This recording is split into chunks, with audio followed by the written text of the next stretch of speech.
Melhorou agora? Melhorou. Sejam todos bem-vindos à Casa de Doutor Bezerra. São 19h30, horário que nós temos marcado com a espiritualidade. Eu gostaria de saber se alguém chegou na casa pela primeira vez hoje. Não? Sejam todos bem-vindos novamente. Hoje nós estaremos com a nossa amiga Ana Martins, que nos falará sobre o tema O Poder da Fé.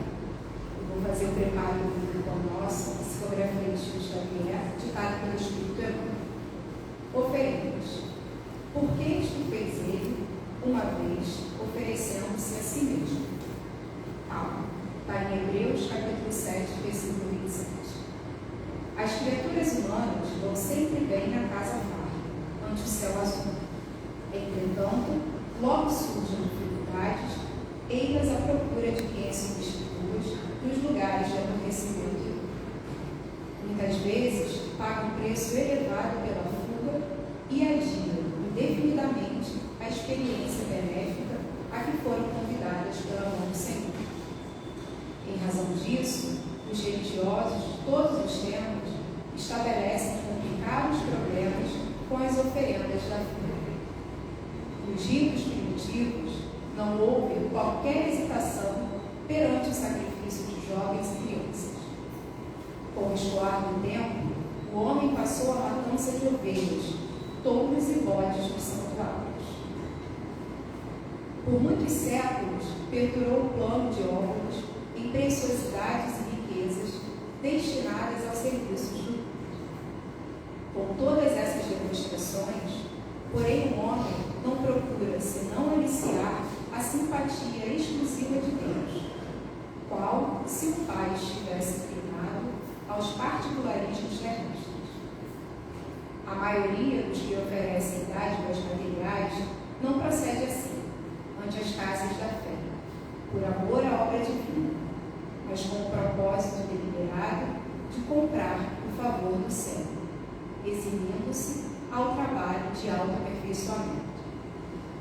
Nesse sentido, contudo, o Cristo forneceu preciosa resposta aos seus tutelados do mundo. Longe de pleitear quaisquer prerrogativas, não enviou substitutos ao Calvário ou animais para sacrifício dos templos. E sim, abraçou ele mesmo a cruz pesada, imolando-se em favor das criaturas e dando a entender que todos os discípulos serão compelidos ao testemunho próprio no altar da própria vida. Então, após esse preparo, vamos respirar calmamente, acalmar os nossos corações, agradecer por esse ambiente que a espiritualidade dessa casa prepara com todo carinho para receber a cada um que aqui chega. Agradecer ao nosso Mestre Jesus pela dádiva de ter nos acordado no dia de hoje, por termos vivido mais um dia, Senhor. Um dia de dificuldade para uns, de alegrias para outros, de vencer barreiras para muitos, mas um dia em que, com a fé que temos em Ti, Cristo, tudo se torna mais leve. E assim vamos caminhando, dia a dia, passo a passo, seguindo os Teus passos, de encontro ao Teu Evangelho, aos Teus ensinamentos. Que a nossa amiga Ana hoje nos traga o melhor dos seus estudos e que possamos, em nossos corações, absorver aquilo que faz sentido para o nosso viver. O Senhor esteja conosco hoje e sempre, graças a Deus.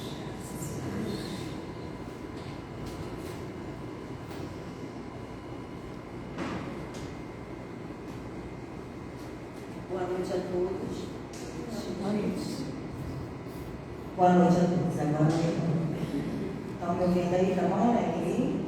Ótimo. Então, que estejam todos bem-vindos, né? Que Deus possa nos amparar, que a gente possa estar aqui presente para receber esse benitivo dessa reunião que já é preparada antes mesmo da gente chegar, então que a gente possa se beneficiar desse instante, né, para o nosso próprio bem-estar. E agradecendo também a casa, a Carol, por mais essa oportunidade de estar aqui nessa noite de estudo. né? Porque a gente não está falando de palestra, a gente está falando de estudo. Então, como a Carol falou, o tema que nos foi dado foi o poder da fé. Esse item está lá no capítulo 19, a fé transforma montanhas. E é muito pertinente esse tema, principalmente nos dias atuais, né? Onde a gente precisa de tanto essa amiga querida a nos sustentar todos os dias. A gente precisa dela o tempo inteiro, muitas vezes até para levantar da cama, ela tem que estar ali como nossa companheira, senão o desafio é maior. Então vamos lá. Bom, já trago aí essa imagem, né, de Jesus, porque ele, enquanto esse grande psicoterapeuta da alma, como Joana nos traz ele, né? Então eu já quero trazer essa imagem, porque é ele que permeia todos os instantes da nossa vida, que nos ajuda nesse sentido da fé, que por muitas vezes a gente até acha que nem tem, mas tem. Ela está lá. Né? E aí, Joana nos diz, lá no livro Jesus e a atualidade necessita urgentemente de Jesus descrucificado, companheiro, terapeuta em atendimento de emergência, a fim de evitar-lhes a queda no abismo. E aí a gente, olhando esse pequeno texto que é tão profundo, né? Olha como ela fala, descrucificado. Então a gente está aqui até estudando um seminário, a gente teve um seminário um ano atrás aqui na casa, chamado Despertar da Consciência, e aos sábados a gente está revisando, estudando esse seminário. E esse descrucificar me remeteu ao estudo do último sábado, né, quando o Daniel, que é o facilitador, que veio, né, de fora para ministrar esse seminário, ele diz o seguinte, que existe no nosso inconsciente a imagem de Jesus, quando ele está lá na cruz, esse Jesus crucificado, existe no nosso inconsciente essa imagem desse Jesus torturado e crucificado. E essa imagem traz para a gente, inconscientemente até, tá, que eu estou falando, culpa, neurose, produz uma experiência religiosa punitiva de poder. Essa imagem de Jesus na cruz. Né? Então, que a gente possa trazer na nossa consciência, né, no nosso inconsciente, esse Jesus descrucificado, vamos tirar ele da cruz, ele não está lá, ele sobreviveu a ela, né? E ver esse Jesus como nosso companheiro de todas as horas, né? Enquanto esse terapeuta de alma, né, nesse atendimento de emergência, a gente também teve um outro seminário aqui intitulado exatamente isso, né? Jesus, terapeuta da alma. E Joana vem nos trazer esse olhar, né, para esse Jesus homem, para esse Jesus como esse grande psicoterapeuta. Nesse atendimento de emergência, porque afinal de contas a gente está onde? A gente está num planeta de provas e expiações. Isso aqui é o que? É um hospital de almas enfermas. Então ele está aqui nesse atendimento de emergência para a gente que somos almas enfermas. Então que a gente possa de fato descrucificar ele, sim. Né? E nessa oportunidade dessa reencarnação, a gente seguir, sem cair nesse abismo da onde a gente veio. E que durante muitas existências nós fomos, mas que não há mais necessidade. A gente já tem força, a gente já tem fé para não cair mais nele. Entendeu? E isso a gente precisa se conscientizar, porque às vezes a gente acha que a gente não tem, que a gente não vai dar conta, que a gente não vai suportar, né? Mas vai. E estamos, né? Cá estamos nós. E aí ele diz que a outra imagem que a gente tem de Jesus é dele renascido das sombras que oferecemos para ele. Porque quando Jesus está lá crucificado, foi a nossa sombra que crucificou ele. tudo aquilo que a gente trazia de atrapalho, de desengano, né? Então aquilo colocou ele na cruz, mas quando ele está ali renascido, é uma outra imagem que ele traz. E aí ele diz que essa imagem que Jesus renascido, ele queria instalar na gente, ele como um referencial. Olha, eu sou o referencial de vocês. Eu sou a imagem que dorme em vocês. É isso que Jesus, renascido, quer dizer para a gente. Eu sou a imagem que quer nascer em vocês. E por isso que muita gente fala esse Cristo interno. Essa, porque assim, tudo é imagem. Nosso self, que a gente vai falar aqui, ele conversa através dessas imagens. Jesus falava com a gente a partir de quê? De parábolas, imagens, histórias.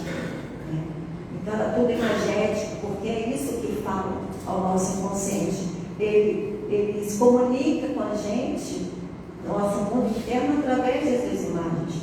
Então eu achei bem interessante porque ele fala: eu sou a verdade, eu sou o caminho.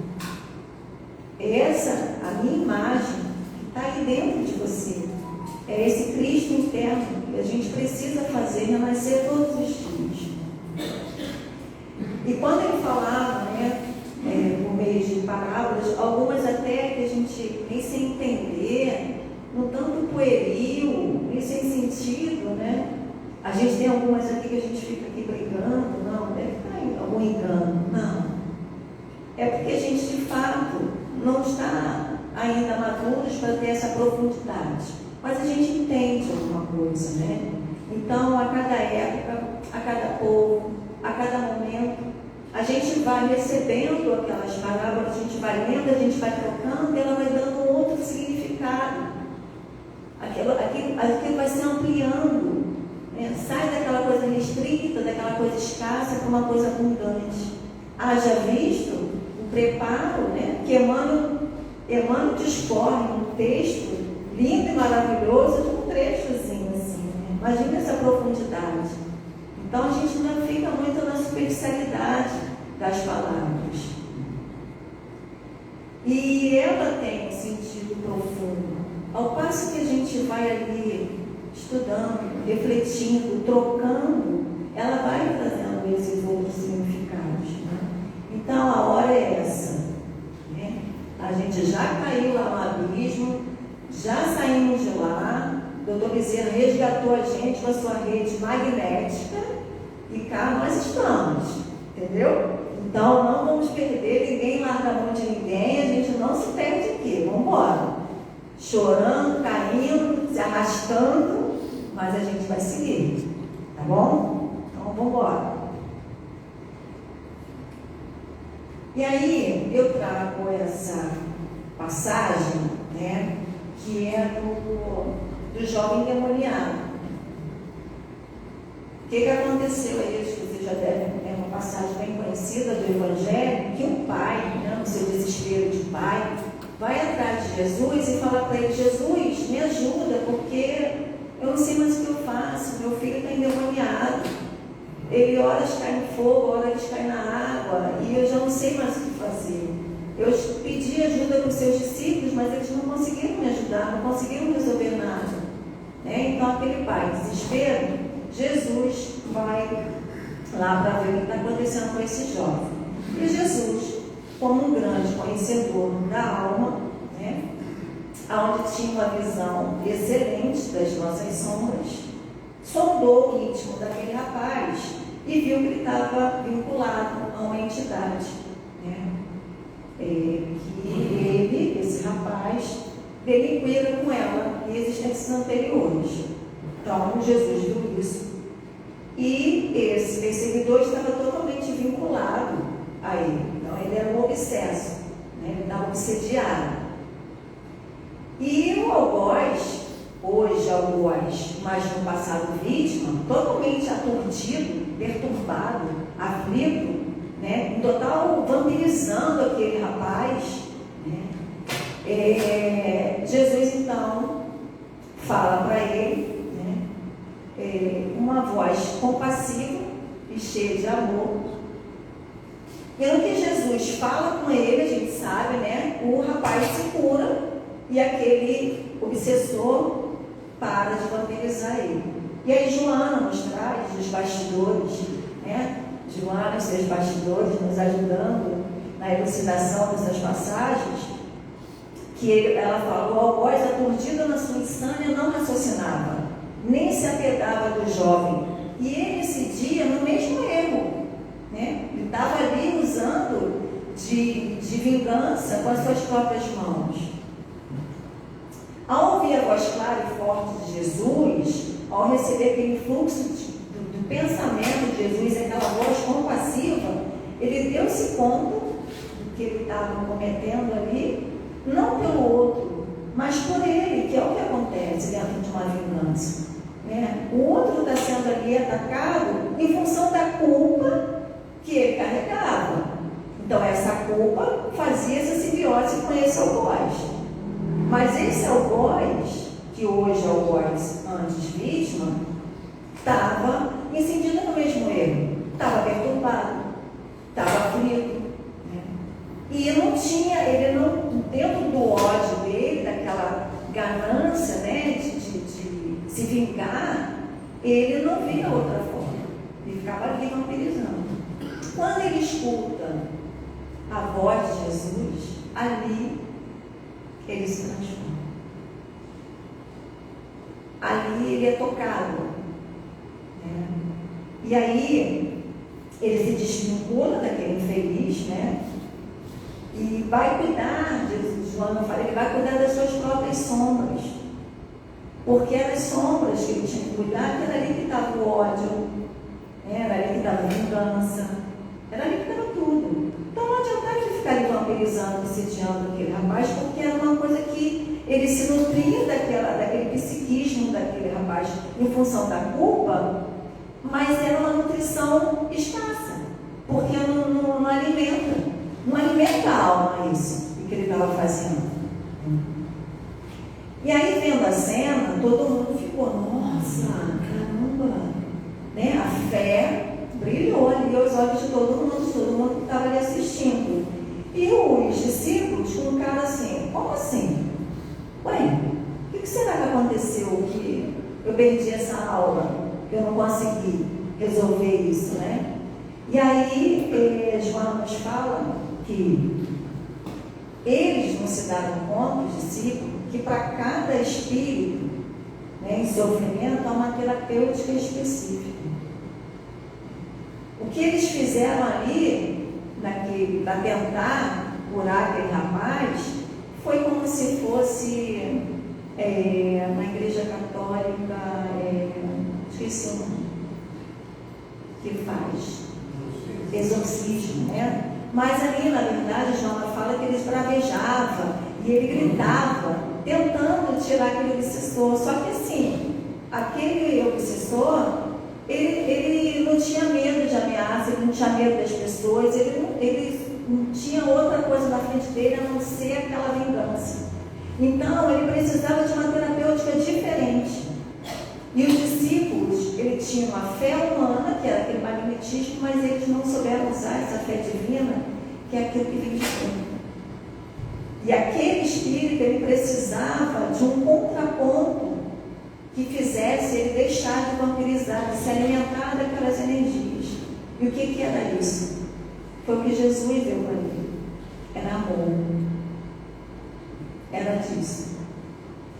Ele precisava sentir alguém que, ainda que não falasse, mas que na sua voz dissesse para ele assim: eu estou vendo o seu sofrimento, eu acolho ele, eu te amo. E quando ele se dá conta disso, é possível fazer diferente. E aí ele vai lá cuidar da vida dele e deixa aquele irmão também para cuidar da sua, né? Para cuidar da sua.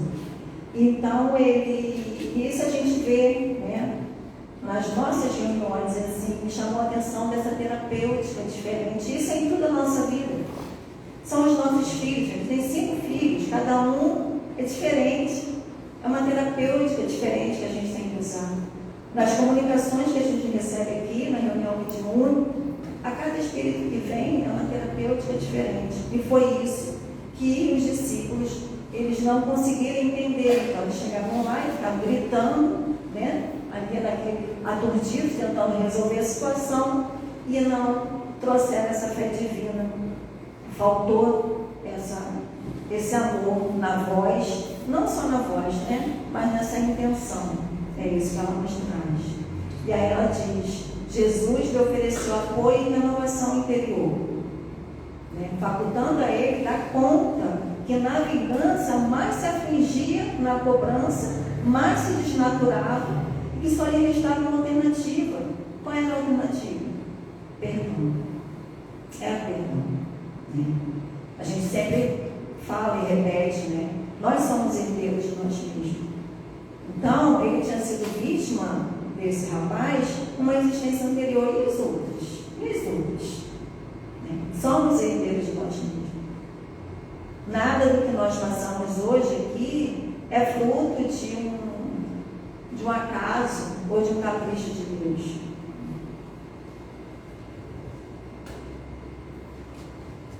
E lá no livro dos médios, na segunda parte, dos médios curadores, ele diz, Kardec pergunta: agiria com maior eficácia aquele que, tendo a força magnética, que eu coloquei essa fé humana, magnetismo, né, humano, acreditasse na intervenção do espírito? Uma coisa transcendental não é algo só meu, físico. Existe um algo além disso? Sim. Faria coisas que considerareis milagres. Responde isso. Esse poder que a gente desconhece. Podem então obter curas unicamente por meio da prece? A gente pode?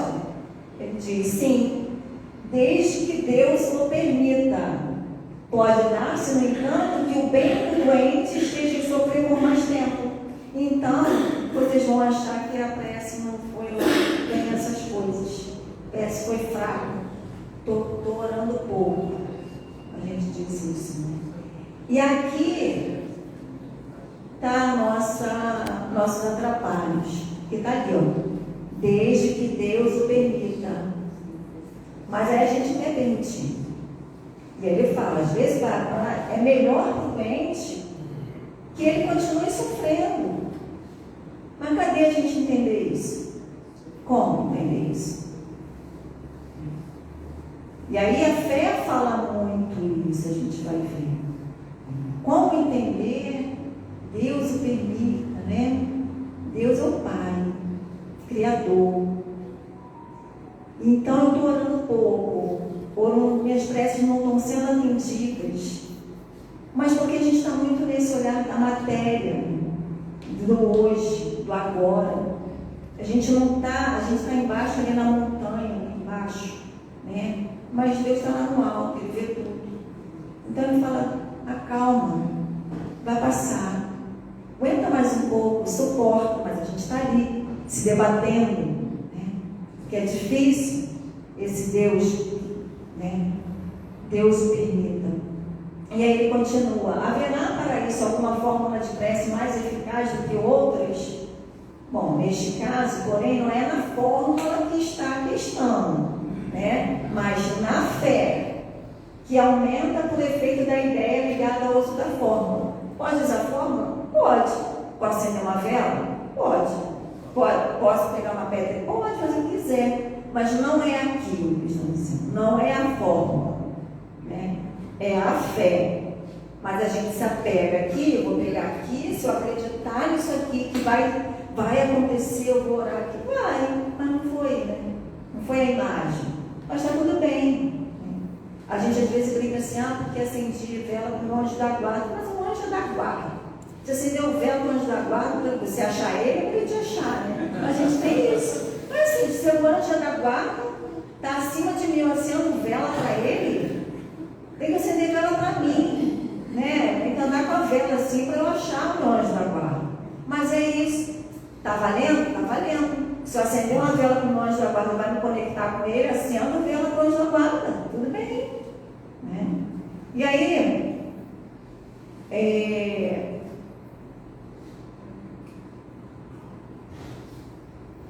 Lá no Evangelho também tem essa passagem que fala dessa fé humana e divina.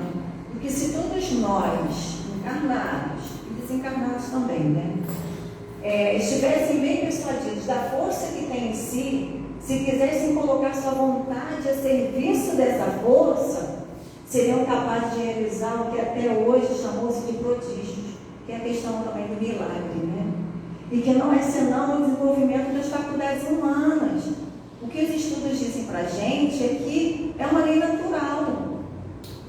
Entendeu? É uma lei natural. E lá nesse item 5, que é do poder da fé, ele fala que o poder da fé, ela recebe uma aplicação especial, direta e especial na ação magnética. Por ela, o homem age sobre o fluido, que é o fluido universal. Está aqui. Está aqui. A gente não vê, mas está aqui. Né? A gente está aqui envolvido neles. Lhe modifica, esse agente universal, né? Lhe modifica as qualidades e lhe dá uma impulsão, por assim, irresistível.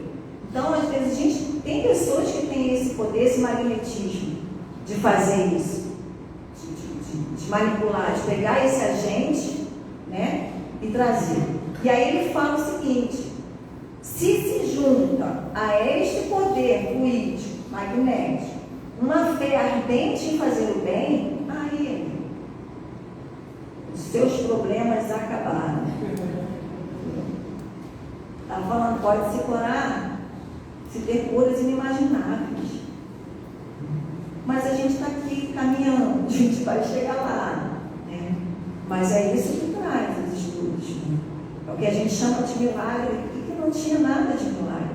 Ele diz assim: tudo isso é consequência de uma lei natural, que um dia nós vamos ter total condição de vivenciar e de experienciar. Estamos caminhando para isso. Vamos botar fé.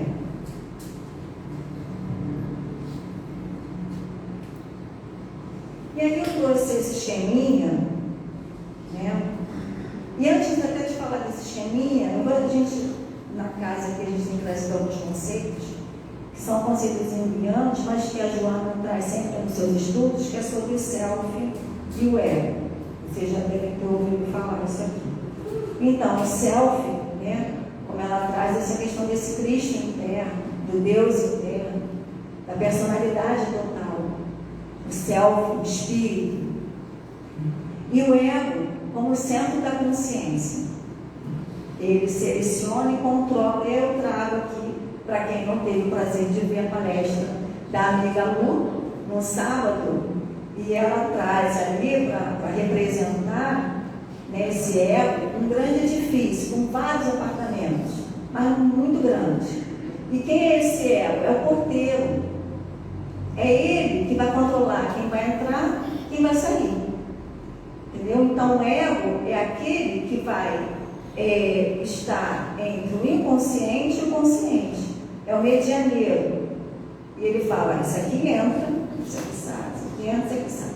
Esse, e é importante, o porteiro é importante, é a função do ego. Qual é o nosso problema? É que a gente acha que a gente é dono do edifício todo. Esse é o problema. O ego é só o porteiro, mas ele acha que ele é dono de todos os apartamentos que estão lá. Ele conhece todos. 200 mil apartamentos estão lá.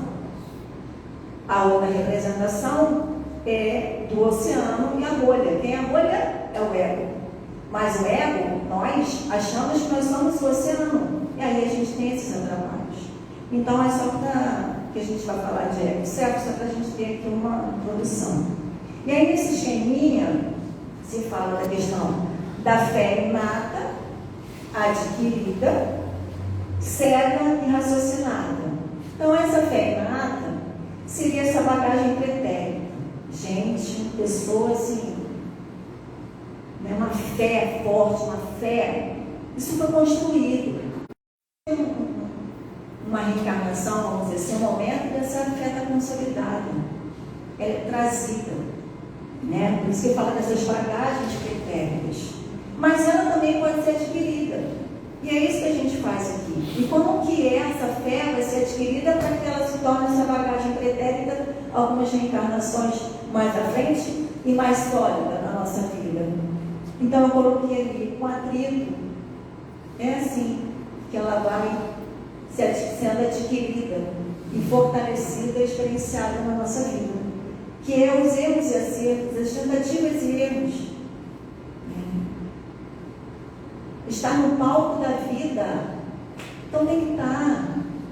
A gente vem para cá para isso.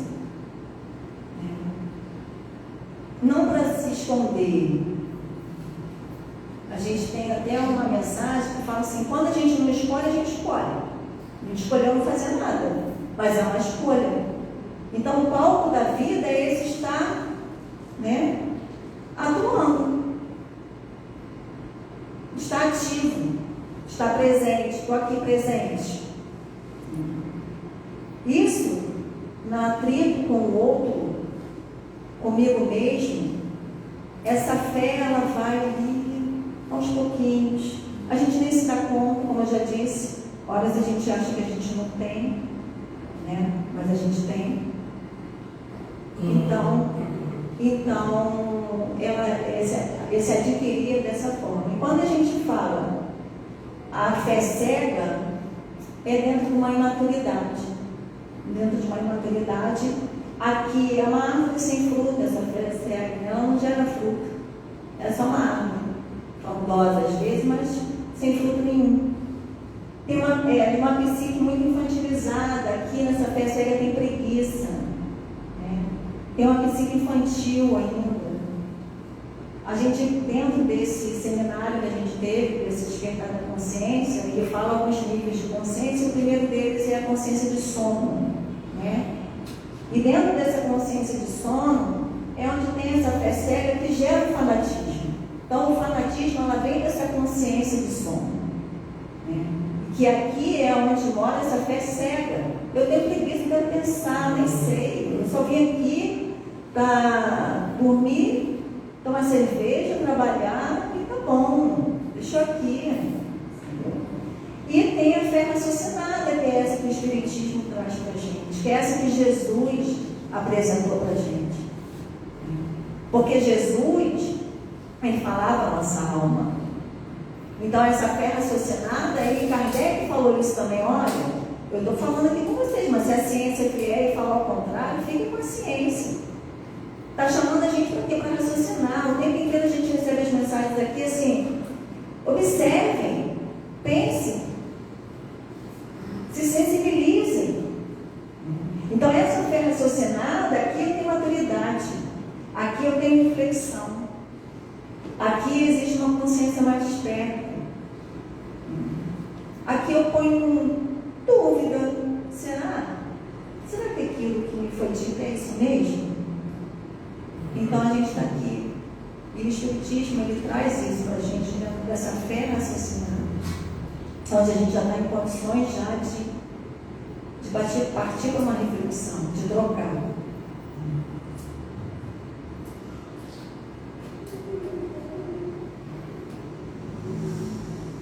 Então a fé, como eu já trouxe o conceito do self do ego, agora para trazer essa esqueminha.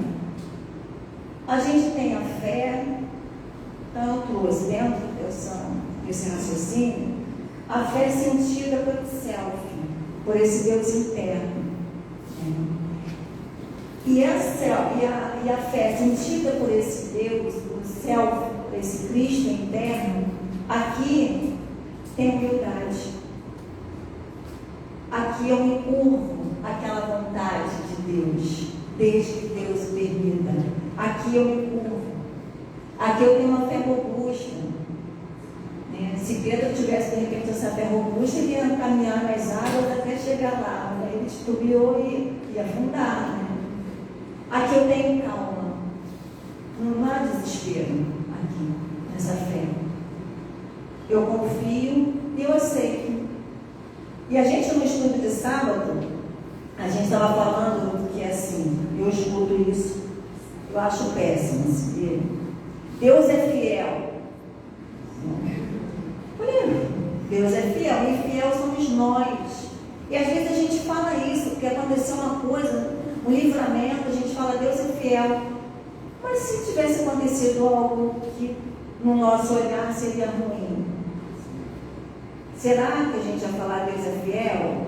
Então a gente fala Deus é fiel só porque foi bom, porque deu bom, se desse ruim. Então, para mim, essa frase, ela não bate bem, né? Enfim, esse sou eu. Então, essa fé sentida pelo céu, a luta aqui, a luta. Mas é uma luta positiva. É uma luta que agrega.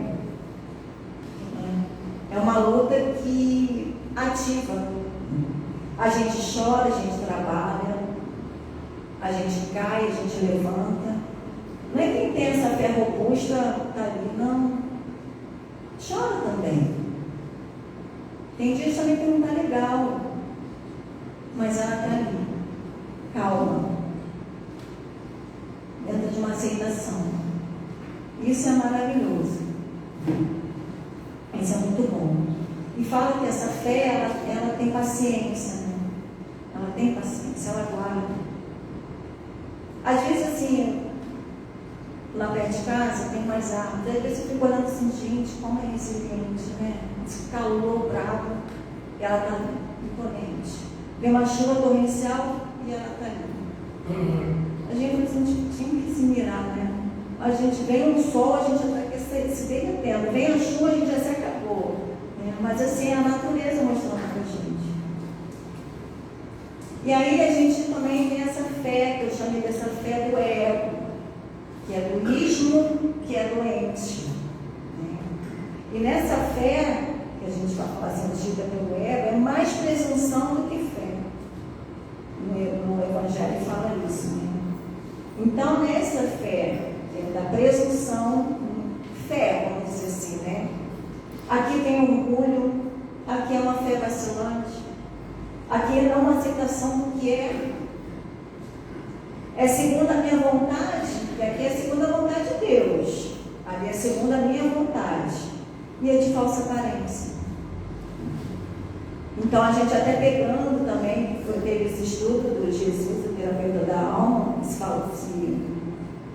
falou algumas parábolas. Então tem a parábola da semente, que a gente também pode fazer um contraponto aqui, né? Onde aquela terra adubada, a gente poderia dizer que é a fé robusta, enquanto os outros terrenos, as outras terras, é aquela fé vacilante.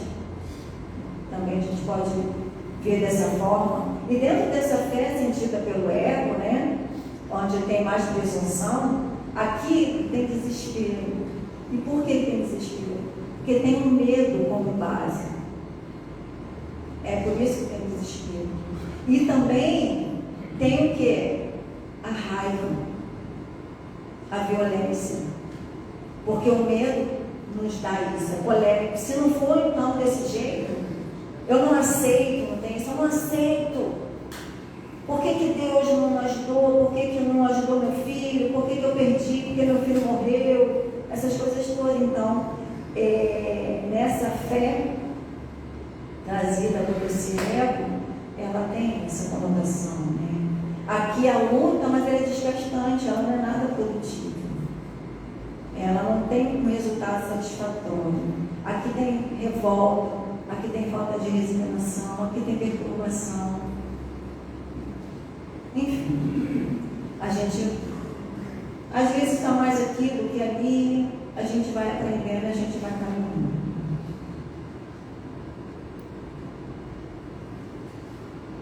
E aí eu trouxe essas imagens que eu peguei da seminário, que foi da Parábola da Figueira, porque eu pensei que a gente poderia também, dentro das aparências das quais nós estamos acostumados a viver, que a gente vive disso, né? A gente vive da aparência.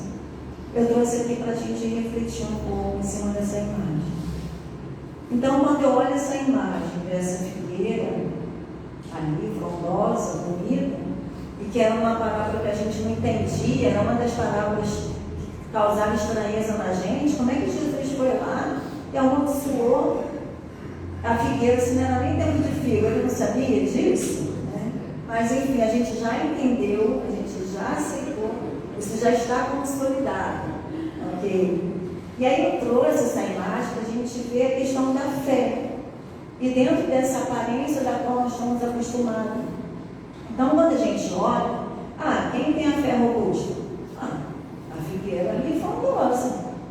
Essa daqui não tem fé nem vacilante, nem fé tem. E quem é? Esse aqui é aquela passagem dos dois homens que oram, né? O republicano e o fariseu. O republicano ali totalmente envergonhado, constrangido, e o fariseu ali orando. Então, quando a gente olha, quem tem a fé? O fariseu, o homem da lei, ele sabia, conhecia a palavra. O republicano, até pela sua própria condição de trabalho, ele não tinha fé. Mas Jesus, ele não falava da aparência. Jesus, ele falava no nosso coração e na nossa alma. E a gente está aqui hoje tentando entender isso, porque não entendemos nada naquela época. Mas estamos aqui. E aí, na verdade, fazendo essa reflexão, a fé robusta está lá na figueira seca. Assim como a fé robusta está no republicano, que constrangido e envergonhado não tem nem coragem de olhar para o céu para não olhar a luz.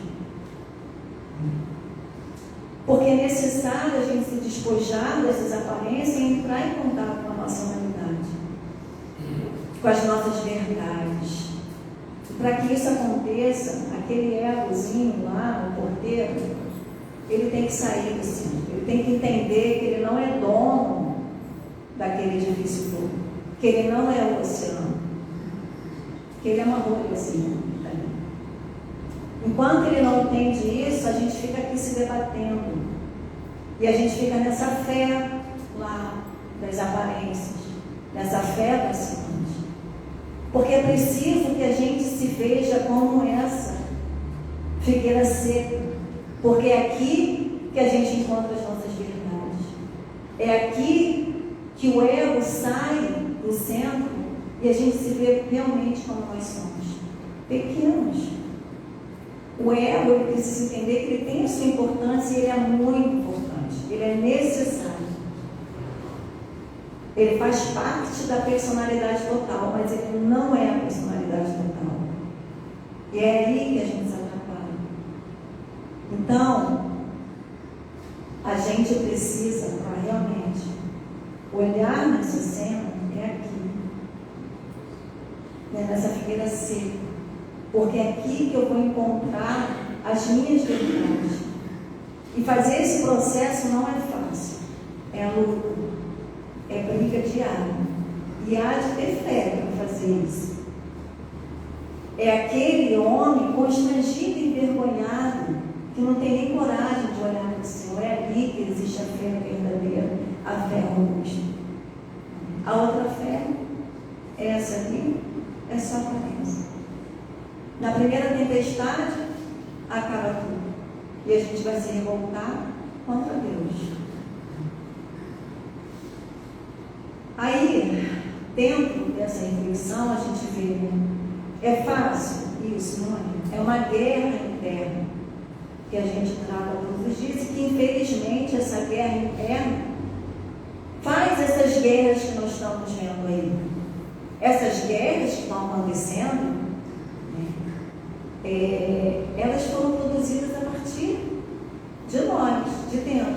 E acho que é uma reflexão que tem que ficar, é onde eu contribuo com os meus sentimentos, com os meus pensamentos, nessa guerra que está acontecendo lá fora. Nessa terra prometida. E qual é a minha terra prometida? A minha terra prometida é um corpo sarado? A minha terra prometida é poder? É um bom cargo? Qual é a minha terra prometida? A gente, de repente, para refletir sobre isso. E aí, a gente está no planeta de provas e expiações. A gente repete isso o tempo inteiro. E a gente está nesse planeta não por uma questão física e geológica do planeta, mas pelas condições morais de nós habitantes. E quando é que isso vai melhorar? Quando nós melhorarmos. A A massa vai melhorar quando o indivíduo for melhorando. Então, o que esperar dos habitantes de um mundo de provas e expiações, onde há o predomínio do mal? A paz? Não. A guerra. Porque esperar a paz, nas minhas reflexões, é a mesma coisa eu encontrar um assaltante e esperar que ele vai me abraçar e eu falar: paz de Jesus, irmã, ele vai levar meu celular. Não é? Ah, mas então a gente vai ficar aqui guerreando? Não é para guerrear. A gente vai estar aqui para se olhar. E para isso tem que ter fé. Porque a fé está ligada ao quê? À humildade. E a guerra se faz no orgulho. Então a gente não pode esperar a paz nesse mundo de provas e expiações que vai acontecer lá fora. Ela tem que estar aqui. E ela vai ser sustentada por essa fé. Então que a gente tenha a fé e não usar a fé para guerrear, que é o que a gente usa como mote. É isso? E essa guerra, ela tende a cessar, como João nos diz, né? Quando a gente souber utilizar esse poder da fé, que essa fé é um comando divino. Quando entrarmos em paz com esse mundo interno, aí sim ela vai acontecer lá fora. Mas para isso a gente ainda vai ver muito essas cenas assim, tão tristes e tão complicadas que a gente está vendo.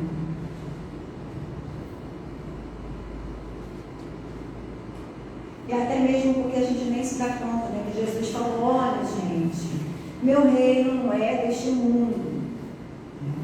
Ele falou: há muitas moradas na casa de meu pai. A gente, igual aquele obsessor lá do rapaz endemoniado, não ouve, não vê, não escuta.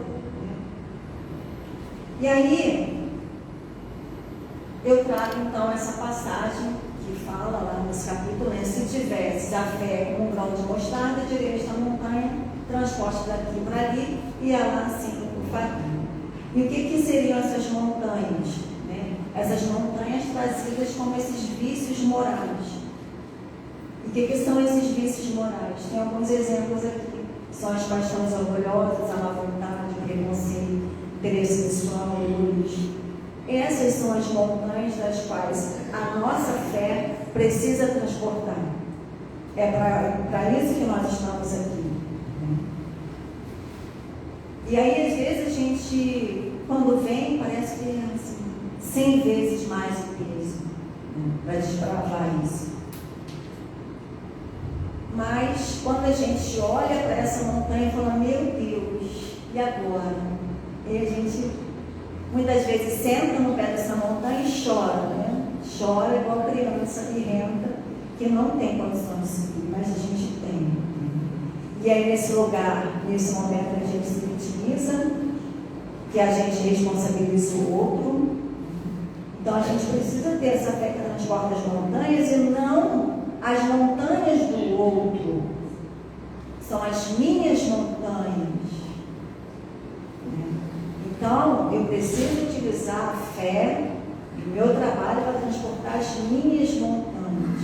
E auxiliar, lógico, o outro a transportar deles. Mas não dá para eu carregar as montanhas do outro. Isso não está na minha condição, não tem forças para isso.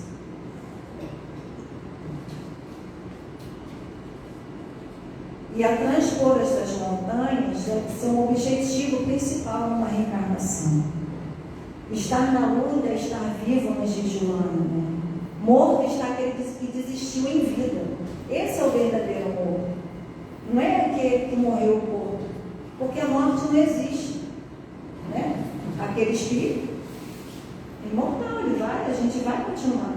Morto estamos quando a gente desiste de viver, de estar no palco da vida, de não fazer pela gente. E não de uma forma egoísta, não.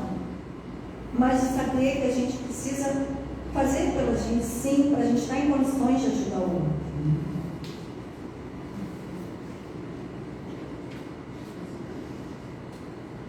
E aí eu trago essa imagem, eu achei ela bem legal. Está uma imagem assim meio cinza, um tempo meio nublado, e esse rapaz olhando para trás, para baixo, né? E aí João nos diz: não permitas que a tua fé no futuro desfaleça, apenas porque circunstâncias aziagas, que aí eu vou lá no dicionário, o que é aziagas? Vem de azar. Deste momento pareçam ameaçar os teus ideais de enobrecimento. Olha isso. É a nossa querida Joana injetando ali um bom ânimo na gente. Né? Não permitas. Então, o olhar é para cima, não para baixo. A gente não tem que se prender nos caminhos percorridos, nos atalhos que nós utilizamos e que muitas vezes nos fez cair naquele abismo lá. Recebi um vídeo há pouco tempo da Lucelena, da Acrópole, falando da goteira, né? Que a goteira, e aí eu estou em mim e seca, vem a goteira e eu estou ali limpando. Preciso olhar para cima e ver que tem um problema ali. E eu preciso resolver o problema na sua raiz. Eu vou trocar telha. Eu não preciso mais ficar secando. E quantas vezes a gente passa a vida secando, secando, secando e não resolve a goteira? Então não adianta eu ficar olhando o que eu fiz de bom ou de ruim. O olhar é para dentro e para cima. E muitas vezes a gente está parado ali porque a gente está ali, ó, olhando a vida de quem? Do outro pai, do outro filho, do outro irmão, do outro vizinho. Quem não subiu, quem subiu e caiu, quem foi derrubado. É a outra passagem que fala do cisco no olho do irmão. Mas a gente não percebe que quando a gente está fazendo esse movimento, a nossa vida está parada. A gente não caminha. Porque a gente tem... E por que muitas vezes a gente fica com esse olhar para o outro? Porque esse tem uma anestesia. Poxa, olha, minha vida está difícil, mas a da Carol, gente... Isso é anestesia, gente. Dá essa sensação de que está tudo bem com a gente, porque tem tanta gente pior. A gente não tem que estar comparando a gente nem com o pior nem com o melhor. No máximo que eu tenho que fazer é comparar comigo mesmo. Como é que eu estou hoje? Como eu estava ontem? Sou eu comigo mesmo. No final, sou eu comigo mesmo. Então, que a gente não permita que esses momentos... E não que a gente tem que ser forte o tempo inteiro. Por isso tem os amigos, por isso tem essa casa. Por isso que tem o Evangelho, por isso que tem Jesus que a gente não pode esquecer. Às vezes a gente faz um monte de coisa, eu não te lembro, agora eu vou orar. É bem assim. Então a gente não pode permitir que esses momentos e essa permissão a gente tem que se dar. E o ego tem uma grande importância nisso, porque ele precisa olhar e dar essa permissão para que a gente flua. E aí eu trago essa imagem que eu achei mais bonita, assim, né? Que é esse homem olhando, né, subindo essa montanha. E Joana vem trazer para a gente: fortalece a tua fé com o combustível da razão, olha a fé raciocinada, a fim de que a sombra da dúvida não te entorpeça em sentimentos. Persevera em atitude de fé, mesmo quando o desfalecimento te ameaça as forças. Ela fala em desfalecimento. E vão existir momentos em que a gente vai estar assim, sim. E de novo eu repito, nós não estamos sós. E é nesse momento, muitas vezes, que um ego, ele é abatido, ele é jogado no chão, é a banda que a vida nos dá, que existe aí uma transformação. É nesse momento. Muitas vezes dessa dor, desse sofrimento que Joana nos fala, que é o burilamento da alma. E a gente quer fugir da dor, do sofrimento. Não que a gente tem que buscar espontaneamente, mas ela é da condição humana e ela vai existir. E é ela ali que vai nos ajudar. Né? É o buril da nossa alma.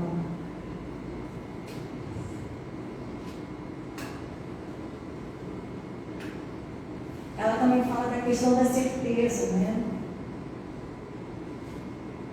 E o quanto que a certeza ela é boa, nessa certeza desse auxílio, dessa espiritualidade, que ninguém vem para cá, para essa reencarnação, para essa oportunidade, desprovido desse auxílio. Imagina, assim, o quanto que é complexo uma reencarnação. Então ninguém vem para cá desprovido, vou para lá sozinho, né? Do nada, não existe. Mas às vezes a gente está tão ali no desespero que a gente não consegue parar para sentir essa intuição, sentir esse amor, sentir esse cuidado.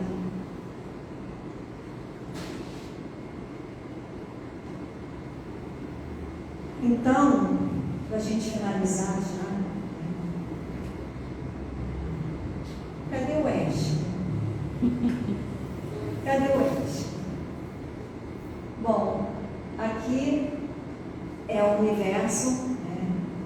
E aqui é uma estrela. E Joana finaliza esse texto lá no livro Espere Seja Feliz, dizendo o seguinte: a fé é a estrela polar na noite escura, apontando o rumo para a vitória. Então, que não nos falte fé, que não nos falte esse cuidado, que a gente possa seguir nessa certeza. E quando a gente achar que a gente não tem, a gente tem. E ela vai aparecer no momento oportuno, mas ela está aqui. Ela é nossa amiga, ela é nossa irmã, ela cuida da gente. Então a gente só precisa se permitir e se entregar. Agora eu vou tentar uma musiquinha, não sei se a gente vai conseguir, mas para a gente cantar, trazer alegria e fé para os nossos dias. Obrigada a todos.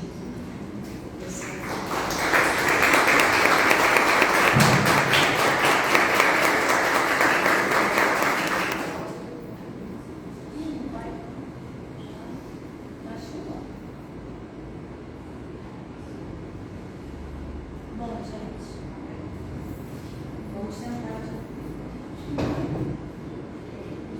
Foi? Bom, então vai ter que. Era a música do Gonzaguinha, Eterno Gonzaguinha, fé na vida, fé no homem, fé no que virá. Nós podemos muito, nós podemos mais.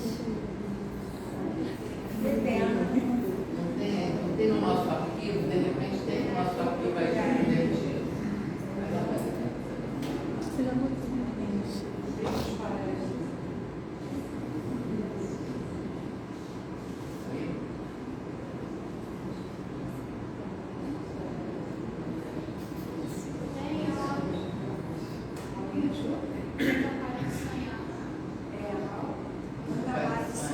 Está lá em cima, a Gonzaguinha. Acho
Muito obrigada, Ana.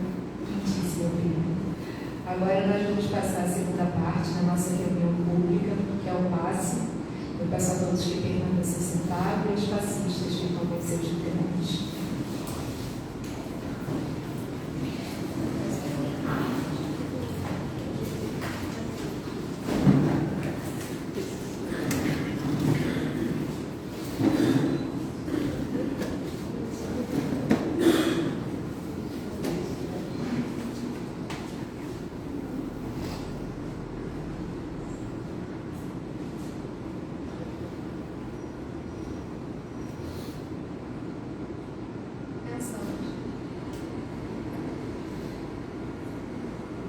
Pensando em Jesus,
graças a Deus.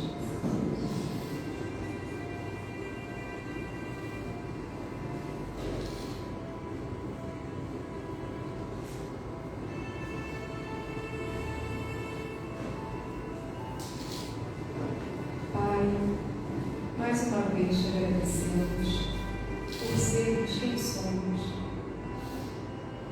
por termos criado a sua imagem e semelhança, tem impresso em cada espírito que aqui vive a tua mensagem de amor, a tua centelha divina, que possamos ter fé em nós mesmos, fé em tudo aquilo que construímos ao longo de tantas encarnações, ao longo das nossas experiências, das nossas lágrimas, dos nossos sorrisos. Cada coisa que nós vivemos nos tornou quem somos hoje. Então somos gratos a tudo isso. Que a espiritualidade dessa casa siga nos sustentando sempre. Que no momento em que estivermos para cair, possamos encontrar uma mão estendida diante de nós. Que a nossa fé nos permita erguer a nossa mão e sermos levantados. Porque juntos somos mais fortes. E tendo a certeza do teu amor por nós, a nossa fé ela é capaz realmente de mover montanhas, de transformar e de realizar tudo aquilo que o Senhor deseja para nós. Mestre, te agradecemos pela vida da Ana, por tudo que ela nos trouxe hoje, que ela possa seguir sempre intuída, empenhada nos seus estudos. Te pedimos também por todos os nomes que estão na caixinha de encarnados e desencarnados, que nesse momento possamos mentalizar aqueles entes queridos que amamos, que nesse momento precisam de uma oração, de uma prece nossa, estão em algum momento de dificuldade, mentalizar o nosso lar, poder levar um pouco da energia que encontramos nesse lugar para dentro de nossas casas, e que cada vez mais estejamos empenhados em buscar essa fé e alimentá-la dentro de nós. Que assim seja, graças a Deus.